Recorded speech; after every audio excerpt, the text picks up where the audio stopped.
Yes, so I got a call about 10 days ago, and Greg called me and he asked me, Frank, would you like to talk? We'd like to hear you speak. So I said, regarding what? No, we have this program, God is in Control. So we have every second Saturday of the month. So we want you to tell us your story, your testimony about it.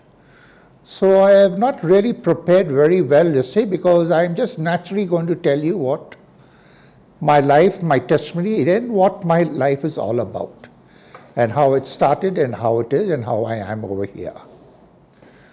Well, I wasn't a very good student in school. As a matter of fact, I was always failing, and to such an extent I was going on failing, they asked me to leave the school. With a greater difficulty, my dad got me into another school. Again, I failed. Again, they asked me to leave. Finally, I was 17 years old, and in class 8, I failed again. They said, no more, we cannot keep him anymore in the school. So you'll have to do something else about it. But I remember way back, all my teachers told my complaint to my parents that this guy is a daydreamer. Always he'll be daydreaming. And I still remember going back then, my mom used to tell me, they say, study, go and study this thing. And I take the books and all, say, and I still remember that term she used, you're only wool gathering. Only wool gathering. Maybe I was just gaping and saying, and so she said, I only wool gathering. Eventually, when I was finally asked to leave the school, and I had to leave the school, there's no other option, I decided what, but I already made my plans saying that if anything happens, I'll run away from home and I'll go join the Merchant Navy, because one boy over there came this thing and he had joined the Merchant Navy and he didn't have much education, so they don't need much education. So we were living in a small town called Durgapur. So I just say my dad was furious about it, me, not going to school and not doing any training, wanting to go all venture out in the world. But then I was ready to go, and nobody is going to stop me. And there was a lot of tension going on in the house, but I was determined to go. I came into the city. My dad and my mom never gave me any money. I had just saved up some pocket money, what my elder sister started working, 10 rupees every month.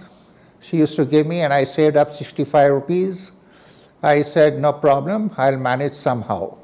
So from Durgapur, I came to the city of Calcutta, where the ships come in, the docks are there. And I said, I'm going to try my luck over there. When I came to the railway station to book my ticket, I had to pay 5 rupees 25 paisa those days to get to Calcutta. Fine. I had one boy I knew was going to Calcutta. I just tagged along with him. So I asked him if he can help me out. He said, how can I help you out? Get me a place to stay. Okay, I'll put you up in the Salvation Army. Okay, fine. So came to Calcutta. He put me in the Salvation Army, and he spoke and said, no, you'll have to pay at least 45 rupees for 1 month's advance. Fine, I paid that 45 rupees. I came down. All I had is a bed, a locker, and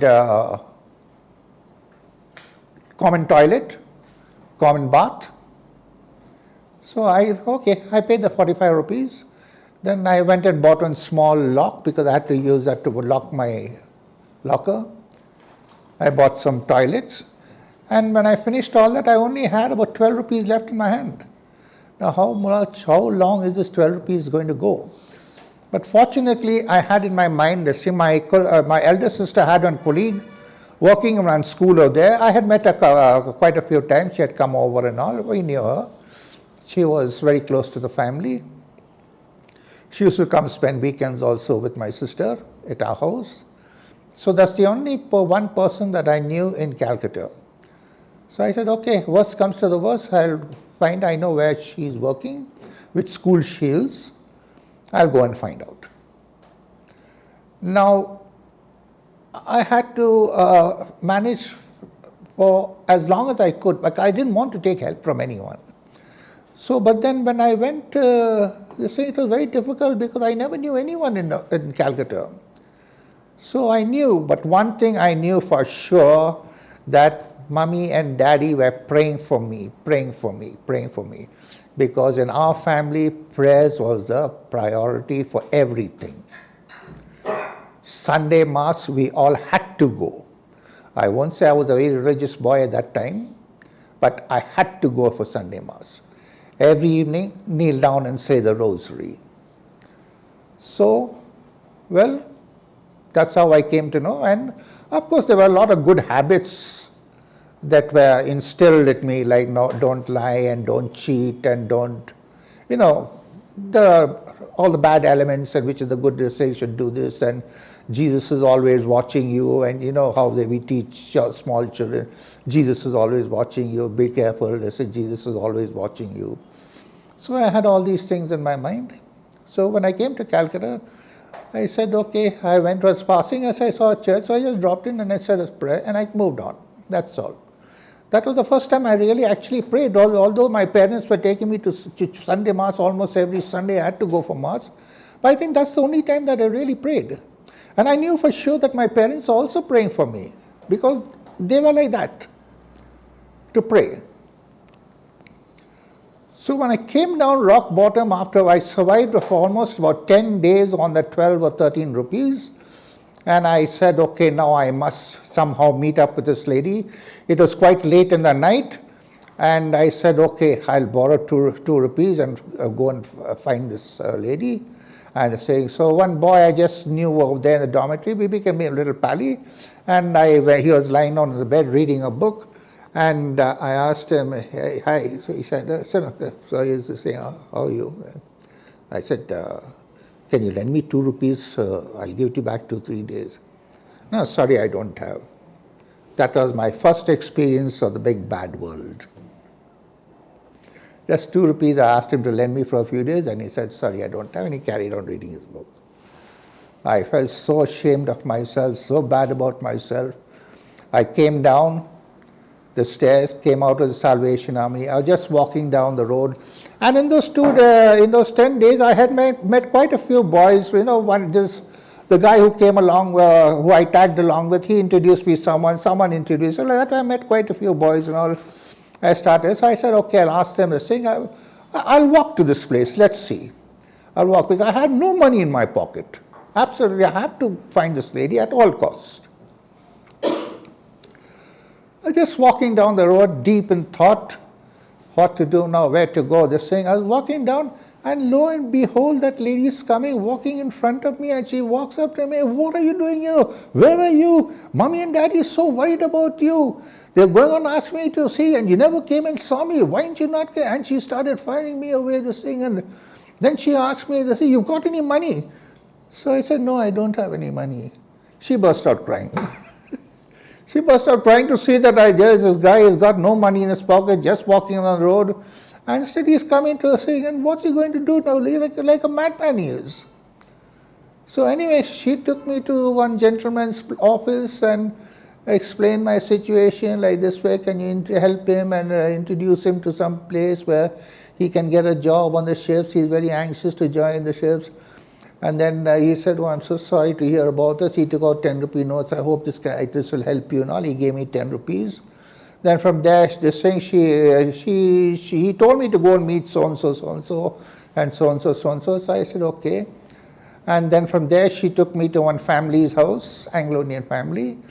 And she had made arrangements for me to have 1 meal a day, every day. I must go there in the evening and say, and don't worry, I'll pay the amount, I'll look after it, don't worry. So 1 meal was assured every day. Then in that, I used to come down and meet all the boys and talk to them and wanted to know how to go about this and all. And each one was giving me a long story. And then I came to know that a lot of boys are wanting a job on the ships, and a lot of boys have been trying for the last months. Few months they were trying, quite a few months. And then I said, oh Lord, now what am I going to do? But that's the time I really started praying and praying. And I said, no, I must say.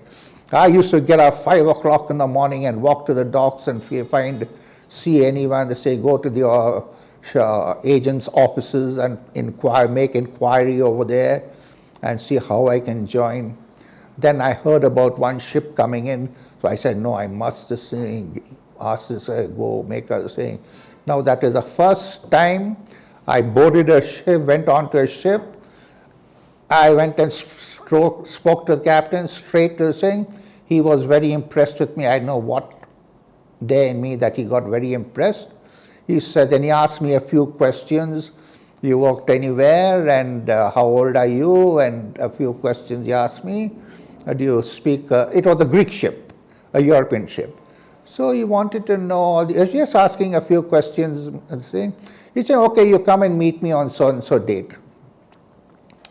And I still remember the date was 7th of 1969, July, August. July, I was there. August is on 7th of July, 7th of August, 1969. I went and spoke to this captain, and he said, yes, you come, you meet me after this. I'll see, you come and meet me on so-and-so date. So I said, okay. He said to come on the 10th. I went 10th of August, I went and straight away he said, wait a little while. He said little while, but I had to wait almost an hour, no problem. Then he came dressed up with the first officer, come, and we went down. He took me down the docks and all, and then we got into a cab. He took me straight into the agent's office, and he had a talk with them, I did not know thing, and came back in. He said, you this thing, they gave me my appointment letter. I was over the moon. Now, talking about in this place, God is in control. We talk about coincidences. Me meeting that lady just when I came to rock bottom. Boys are trying for these jobs, 6 months, 8 months, and there, 4th of July, I came into Calcutta. 10th of July, I had my appointment letter. 10th of August, I had my appointment letter. 10th of August, I had my appointment letter. 13th of August, I was out at sea. So, I spent 7 years out at sea, coming and going. I worked on 3 ships after that.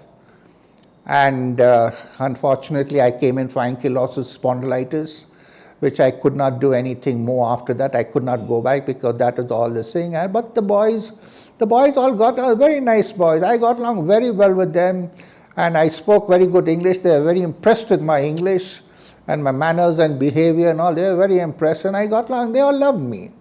And even the captains and officers and all, because their English wasn't so good, they wanted a lot of times they came to me for some clarification.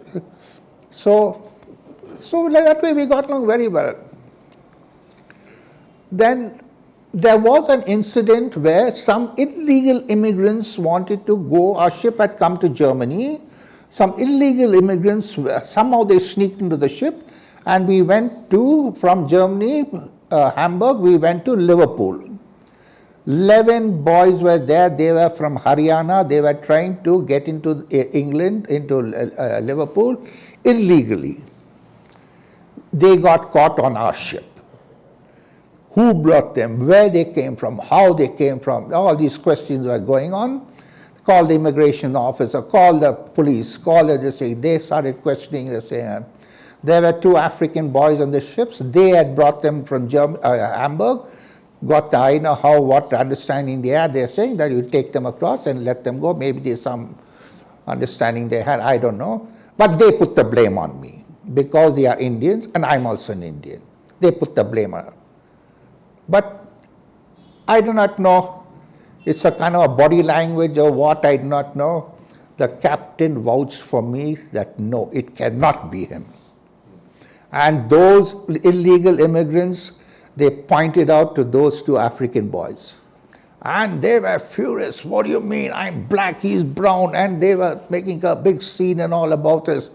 But the captain vouched for me, no. So that is another thing where I say that you keep your slate clean, God is there for you. You don't have to worry about anything. So by and by, as the years rolled by, I could not go on the ship anymore because of my spondylitis. Now what do? My education is ruined.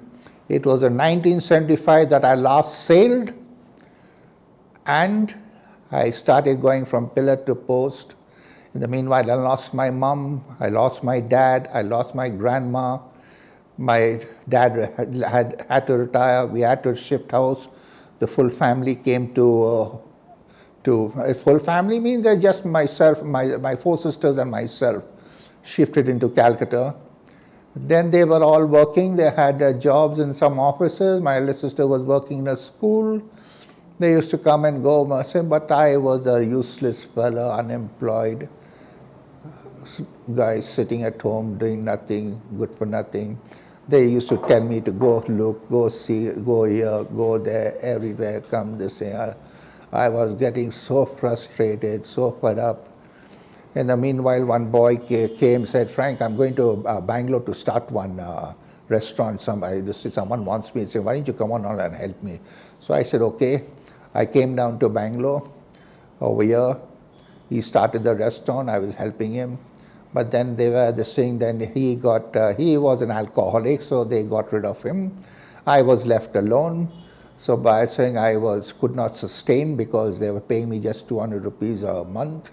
And I just had some cousins over here. They helped me out a bit also. And they were not in such a position they really helped me. But anyway, they accommodated me. Then when things were not working, I went back to Calcutta. And then again, desperate and frustrated and all, what to do, this was saying. I got mixed up in bad company. I started drinking. I started smoking. One day I was walking down the road, this thing. I said, hi, Frank. Then I saw, these guys had something in the hand and they're blowing smoke and all this thing. I never knew what it was at that time. But after I came to know what it was, go on, brother, have a drag. That's the language of the streets. Go on, brother, have a drag, have a pull. So I said, okay, I just wanted to show that I'm also a man and all that. I also had a drag and pull. And I found all my troubles and worries gone. Oh, it was nice, lovely, beautiful it was. And that's how I got hooked onto this. But then when I got hooked onto this, for the better, this thing, I said, just go out, meet the boys, have a good time with them, come back and saying. And I used to, so it was quite a nice trip. You don't feel, you got no problems, you got no troubles, you got no sorrows, no nothing. You're happy in the world. So you just come, but you'll find all these junkies, you'll always find them sitting, this thing. They are living in a world of euphoria. So this is what I was saying. So when my sisters found me, they wouldn't tolerate it and asking me to leave the house and all this. Again, I got fed up this thing. I had no money in my pocket. In the meanwhile, I got a job for a small little company as a telephone operator. I worked over there. They were paying me 300 rupees a month. And out of that, I was contributing something to the house because things were, everyone in those days, in the 70s and 80s, everybody had small salaries. So I used to contribute something to the house also. Hardly anything the same, but then I couldn't manage the same. I was getting so fed up. I went and worked with an interior decorating guy just to keep things, check on things and keep an eye, because I did not know the work. I was not happy over there saying, so, and my sisters used to grumble at me, and because I used to smoke and drink and all. They said that one day I got so fed up, they say, no money in my pocket again. I just went, bought my ticket, got the train, came back to Bangalore. When I came back to Bangalore, I just landed in my cousin's place. Those days there were no phones and all. Landed in my cousin. Oh, they were very happy to see me, but they did not know the desperate situation that I was in. So then anyway, my eldest cousin, her name was Hazel, and a younger brother, Eugene. He was just a year older than me. We used to get along very well. So I called him and I said, Gene, so-and-so the case, I need a job very badly. He said, oh, what job I can get you, man? I'm working for a contractor, whitewashing and painting building. I'll also do that. I said, you sure you'll do that? You know, these guys, how they are now. He started, I said, no, I want a job. I have to get a job. This is the situation. So if you want, come, I'll talk to the contractor. Say, but if he takes you, fair enough, the saying. So I went along, the saying, I know what he spoke to the contractor. The saying, I said, okay. And from that day, for 6 months, I used to go around with this group of boys whitewashing and painting buildings. And at that time, the bus stand in Bangalore city was just constructed. I was one of the hands who painted it. They gave the finishing touch painting it. I was one of them.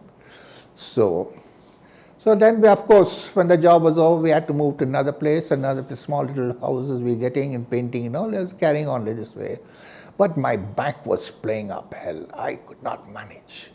I had to do something. And it was at that time, this thing, I had met a girl the previous time when I was in Bangalore, and we became quite friendly, and but there was nothing serious. We were just friends, nothing serious about it. Then I started seeing her. I never started seeing her. She used to come to my cousin's place, and sometimes I used to bump into her, and we used to chat, and then we became, again, we started seeing each other, and so one day it so happened, something I do not know how, I said, I have no money. And then she was pretty surprised, like, and I mean, what and all this. And she, out of her small salary, started helping me.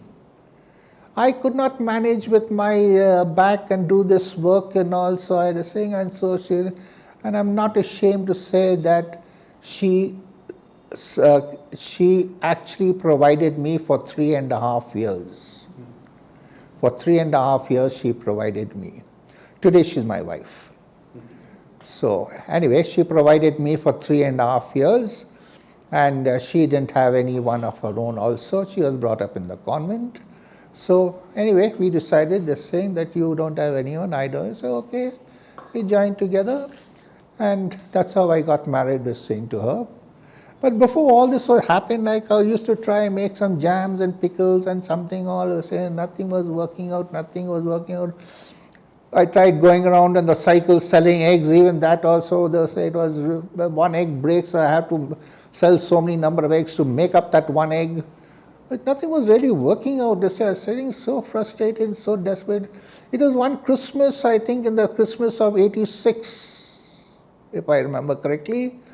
Christmas of 86, she said, let's go down to Calcutta for a holiday. I said, I want to meet all your sisters. She had met my sisters previously. She came down once to Calcutta. Let's go down to Calcutta for a holiday. So I said, okay. She was working in a school here, opposite Sacred Heart School over here. She was a teacher over there. And when she was going, they say, all those teachers, you're coming, bring me some of those Chinese people make those prawn chips, bring me some of those, and 2, 3 people, bring me also. So anyway, when she said, no, these teachers asked, I have to take back these prawn chips. Then I got a brainwave, this thing. I bought a whole lot of these chips. I made into small packets, and I started selling this. And I made a profit out of it, selling this way.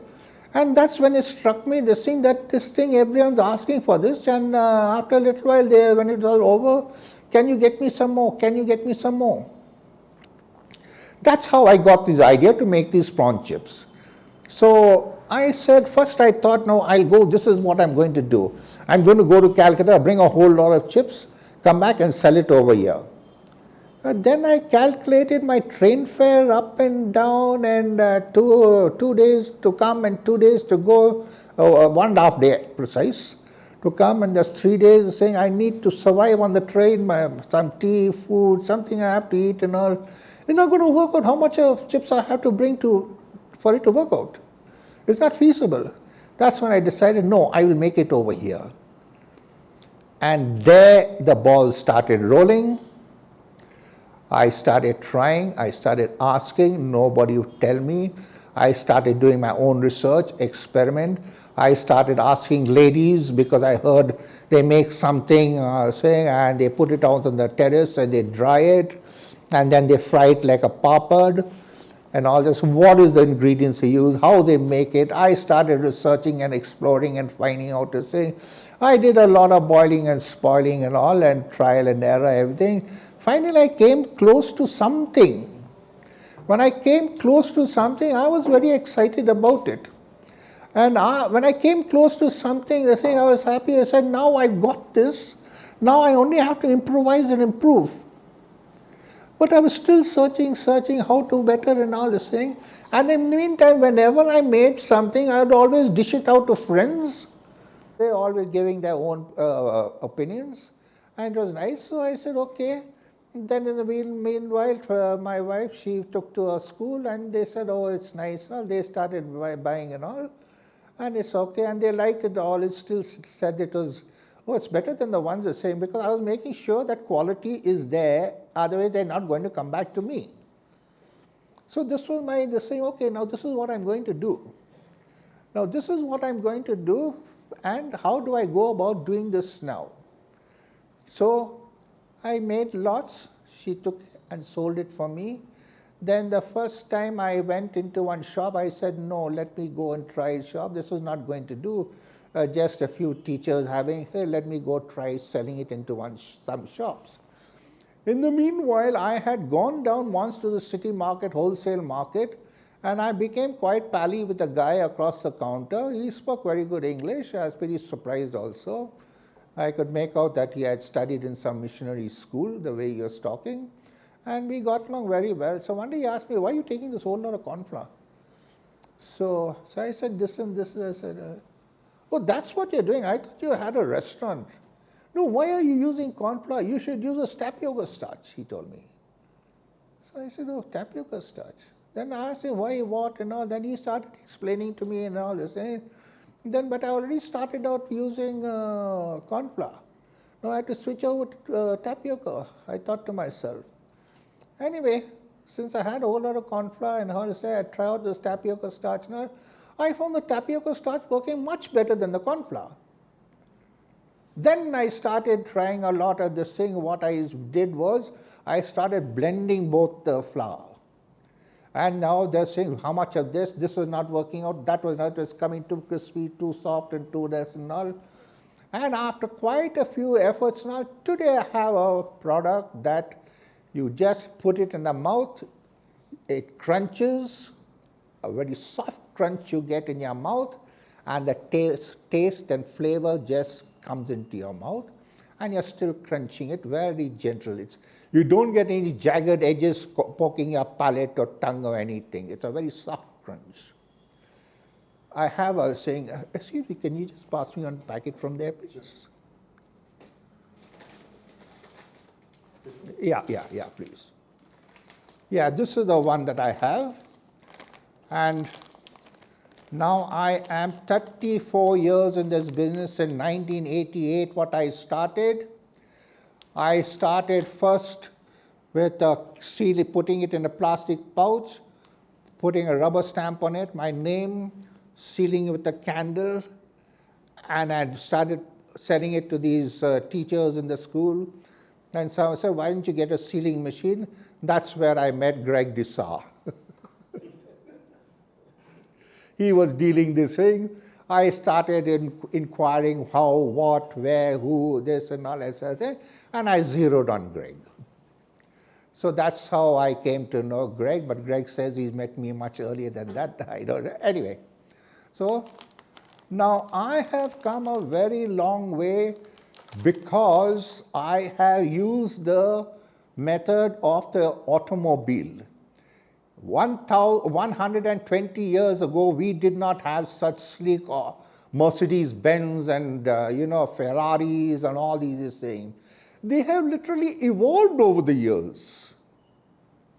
So that is the same principles I started saying.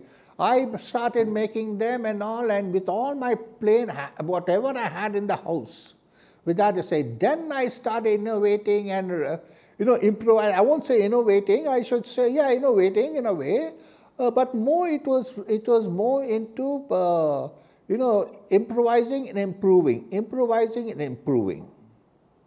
Okay, and that's how I went. And I can tell you this thing that I always kept my slate clean. No cheating, no dodging, no this thing. I kept what I felt is my labor charge that I have to this thing. I was just taking that much and no more. So when all this was going on, I was saying, I found a very good response. That's when I started going out in the shops and asking them. A few were reluctant to keep, a few were this thing, but once everyone started getting the taste of it, they all started coming back for more and more.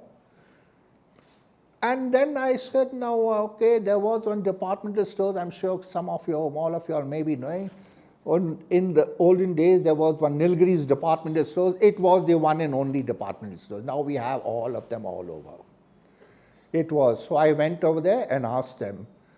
And I did not know anything about marketing. So they looked at it and, no, you'll have to have a better packing and this and that. No, how it looks nice, but I'm sorry, this thing. You improve your packing income. So I had no money with me to improve my packing.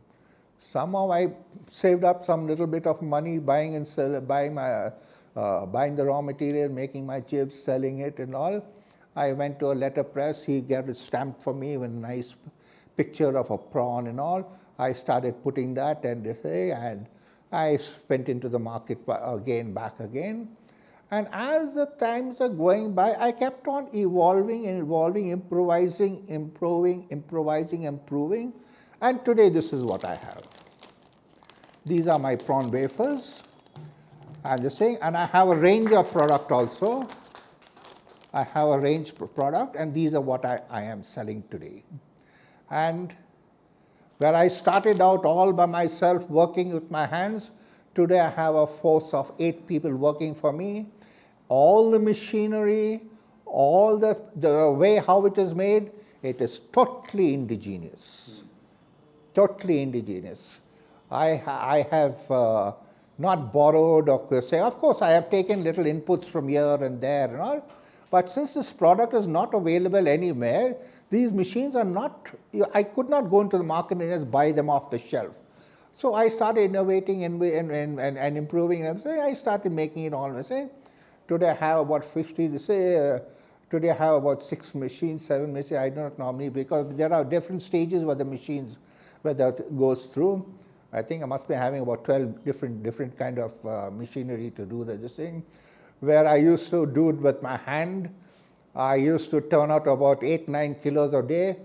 Today I can turn out, of course with my labor force and all, I can turn out as far as 250 kilos a day.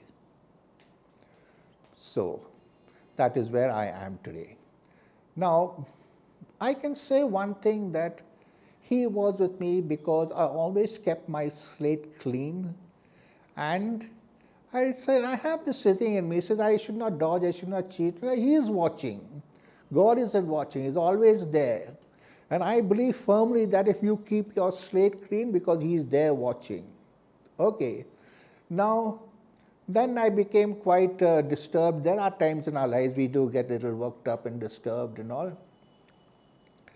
And there's one incident I must tell you where, now talking about walking down the street with no money in my pocket, and this lady comes and saying, so you may call it coincidence and say all such, but I think God played a hand in that. Okay. Now God played a hand in that. So today I have my own building, 3-story building, and that is my factory. Now in the year 1999, I had 95 or 96, I had bought a small piece of land, but I had no money to build. Anyway, I worked and all, and I saved up some money. I had about 1,30,000 with me. So I said, okay, now this will not do. I tried all the banks, nobody would give me a loan. So I said, okay, I'll lay the foundation first. 1,30,000, I was saying, laid the foundation. I tried 3, 4 banks, I don't know, but say I gave up trying banks and all this thing. I stopped at this thing. I said, okay, now mind, foundation is laid. Every day I'll come and put 1 brick and go. Every day I'll come put 1 brick and go. I just thought to myself. Anyway, after some time, this thing about a year and a half later, I had saved up another 1,30,000. I said, okay, it's time for me to this thing. But in the meanwhile, I dropped into Greg's place, and he told me about Porta, and he was giving me the full write-up by saying miracles were happening over there and all these things and all.